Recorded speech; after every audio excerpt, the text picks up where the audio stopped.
Identities are very important, both for achieving our goals, both for removing emotional problems, and also for spiritual developments.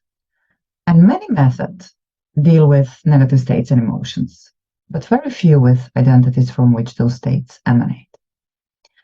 Negative thoughts and emotions are not a problem.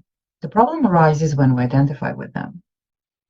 Most people felt depression, but not all of them were a depressed person. It is an identity. Emotions we experience as something temporary, but identities we experience as something permanent, who or what I really am. A depressed person will make new decisions, new conclusions that will support the existence of that identity and the reality it recreates, which will produce additional suffering. A person stuck in the identity of a child will not do her job well. She will ask advices all the time. She will also not be able to have a healthy, equal relationship. A person stuck in the identity of a successful person will not handle defeats well. And we want to be able to experience both success and failure. Failures can teach us more, and they are bound to happen. If they don't happen, it only means we are not growing. Also, the identity of a strong person is perceived by many people as a desired identity. But we don't want to get stuck in it either. And why? Because you will mostly do everything on your own and carry the whole world on your shoulders. You want the ability to delegate.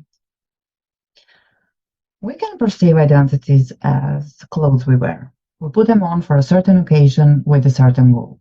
To get warm, to get comfortable, to support or complement our body, to present ourselves in certain light. And then when we get home, we take it off because we are not our clothes. But the problem is we get stuck. We cannot take our clothes off and we forget what's underneath and who we really are. And it becomes more and more problematic to take it off and to put on a new clothes as well. So we can conclude that identities are the cause of our emotional problems and our suffering. They, along with suppressed thoughts and emotions, are the building blocks of our ego, our apparent separation from the whole. Identity is a point of view plus a goal that we want to achieve from that point of view. For example, identity of a people pleaser with a goal to get validation from others. Identity of a withdrawn person with a goal to avoid humiliation. Point of view, a person obstructed by others with a goal to have an excuse for giving up. Problems appear when these goals are threatened, meaning the other identities with goals opposite to this one will activate, and therefore we have internal conflicts. There are numerous stuck identities in each of us. Unconscious, stuck, and newly active identities don't allow the person to exit them and enter the needed identity, which is their opposite. For example,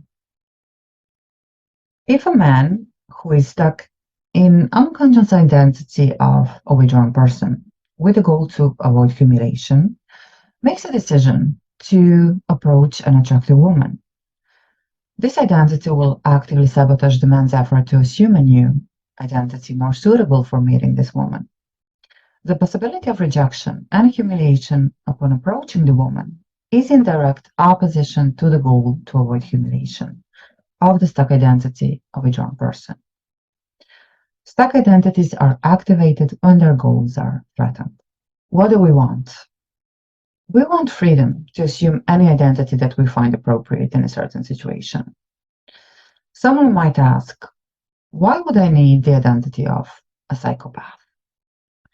Well, some situations in your life will require even that identity, as we could see in 2020. And you want to be able to freely assume it. You don't want to be in the identity of a good girl or a tolerant person when someone threatens your life. And you also don't want to compulsively be in the identity of a tolerant person or the opposite, aggressive person. In both cases, you will feel bad.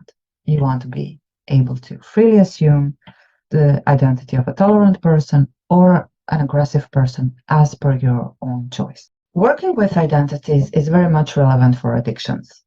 Many addicts quit their addiction but they don't clear the identity of an addict. And this is why they have a relapse after 20 or 30 years. And we all know people who stop smoking but start binging, or stop using drugs but become addicted to sex. Their identity of an addict is not vanished. They've just replaced the object of their addiction. And that's why it is very important to clear identities and decisions that cause that addiction. If we want to permanently resolve our problems, we must integrate stuck identities. And this is what we do with emotional release systems. And this is what we do on my programs. We clear suppressed thoughts and emotions and identities. And as a result, we have better quality of life and we feel more whole. And this is what we want.